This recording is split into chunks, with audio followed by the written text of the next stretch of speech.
tatanggalin natin yung buto ng kakao. Ito po, lalagyan natin yung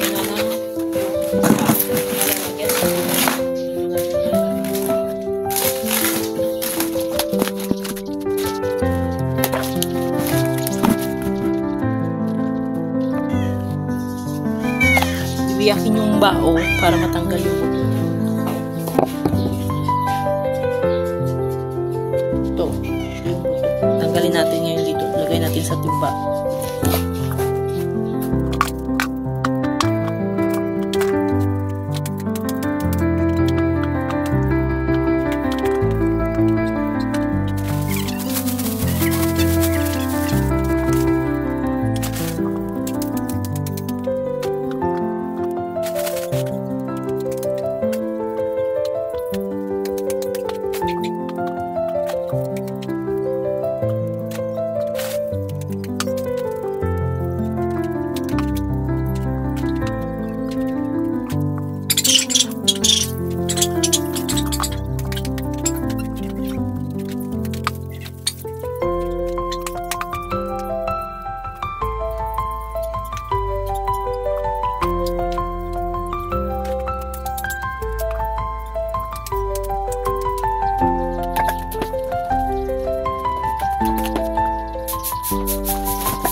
Natin ng 3 araw. Yan. Pagkalipas ng 3 araw, hanguin natin at saka ibibilad natin para ma-ferment sila.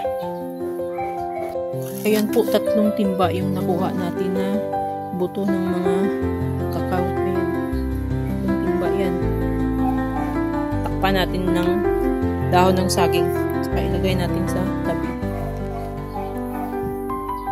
Tapos ng 3 araw na fermentation ng buto ng mga kakao, tinanggal namin siya sa timba, binilad sa mainit na araw hanggang sa matuyo. At ito na ngayon.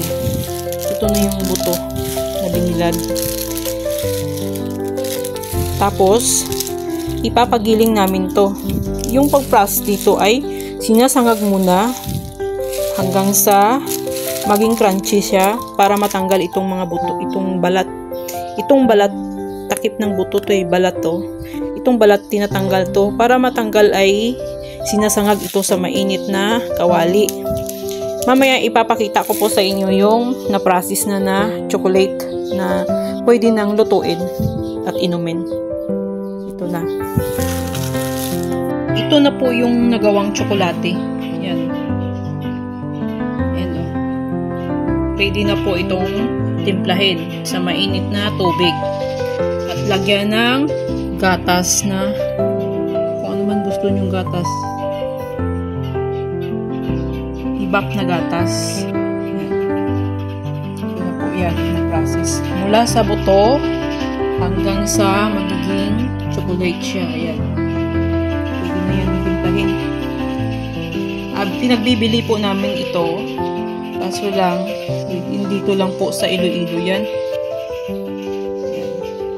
Dito lang sa lugar namin.